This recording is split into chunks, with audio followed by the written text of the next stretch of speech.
रसूल करीम सल्लल्लाहु अलैहि वसल्लम गुजर रहे थे तो एक शख्स ने बकरी के पहलू पर पैर रखा हुआ था और वो छुरी तेज कर रहा था।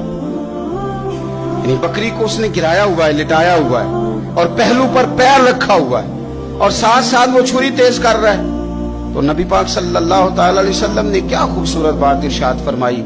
हुजूर अलैहिस्सलाम फरमाने लगे, तुम इसे 2 मौतें देना चाहते हो, दोहरी तकलीफ में गोया तुम मुब्तला करना चाहते हो, इसके सामने ही तुम छुरियां तेज कर रहे।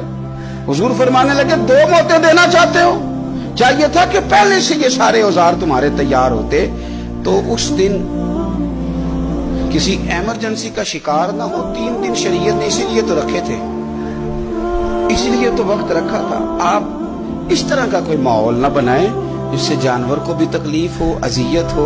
मैंने कहा कि मेरे करीम फरमाते हैं रब ने हर चीज पर एहसान करना फर्ज किया। अच्छे तरीके से ज़िबा करें, छुरी को तेज करें, जानवर को आराम पहुंचे।